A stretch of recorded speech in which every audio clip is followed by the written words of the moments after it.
El tema a ser tratado en esta oportunidad va a ser grupo de conexión de transformadores trifásicos.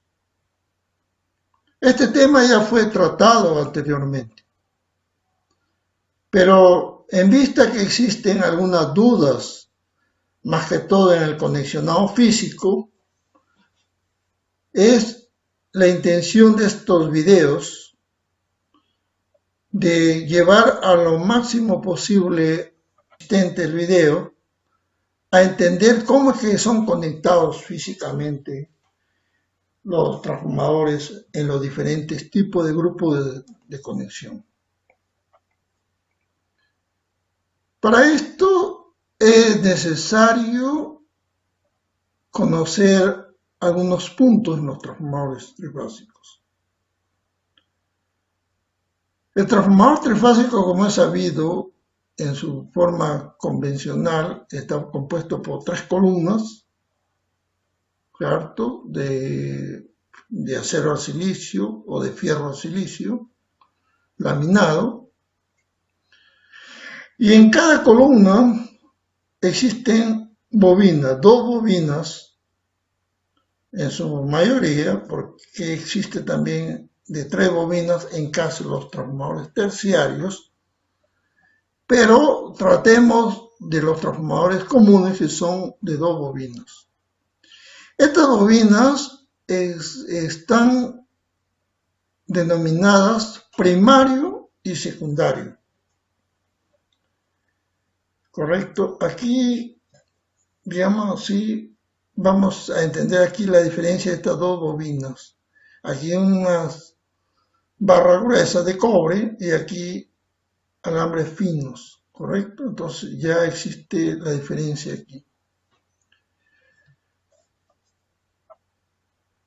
Normalmente, o en teoría, existe una denominación de primario y secundario.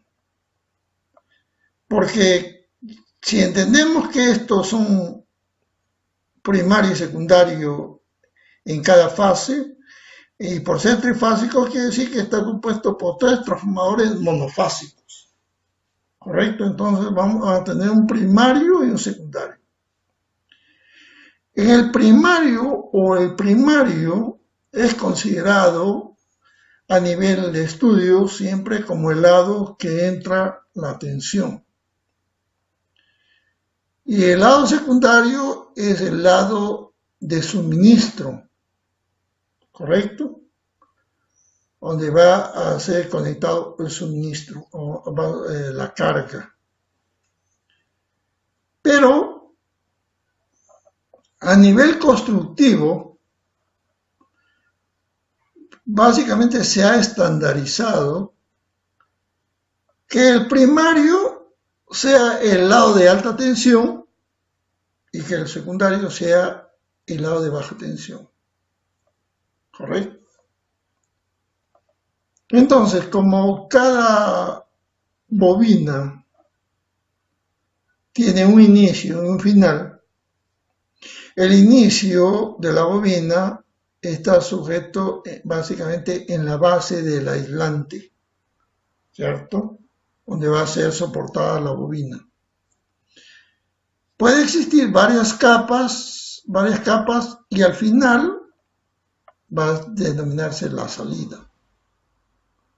De la misma forma, la alta tensión, ¿cierto? En la alta tensión va a haber un inicio y un final. Siempre la disposición, hay que tomar en cuenta esto, siempre la disposición del lado de baja tensión o del lado de más baja tensión está el lado interno. Y el lado de alta tensión está muy alta tensión está en el lado externo, ¿correcto?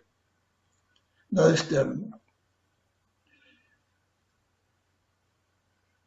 El lado de alta tensión le puede ser una capa completa o aquí segmentada, en este caso segmentada, o puede ser en discos, cuando depende ya de la parte de tensión, ¿no? De las características de tensión del transformador y de la operación que va a tener. ¿Estamos de acuerdo? Entonces, en cada fase ya vamos a determinar pues que existe una entrada y una salida de primaria y una entrada y una salida secundaria. Aquí viene un aspecto importante, el sentido de arrollamiento. El sentido de arrollamiento es el que podríamos marcarlo como polaridad.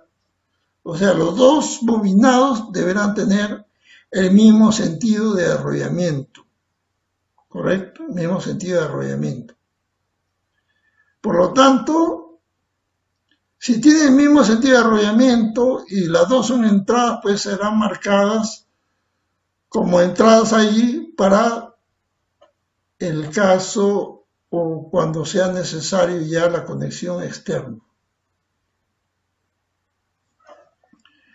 Los transformadores trifásicos obedecen a tres tipos de conexiones. Pueden ser conexiones estrellas, conexión triángulo, y viene una tercera conexión, se llama zigzag. Esta conexión zigzag ya viene segmentos de bobina, tanto de alta como de baja, se conecta con otros segmentos de otra bobina. Pues bien, y aquí en representación, digamos, práctica, tenemos que la bobina, el lado de entrada de la bobina de alta tiene una bolita aquí, ¿cierto? De la primera fase, segunda fase, tercera fase. Y en baja también la entrada tiene una bolita aquí, la primera, segunda y tercera fase. ¿Correcto? Y aquí está la tapa con las denominaciones de los terminales o los bornes de alta tensión y los bornes de baja tensión. ¿Correcto? Entonces, entendiéndose estas apreciaciones, vamos a pasar y a trabajar con grupo de conexión.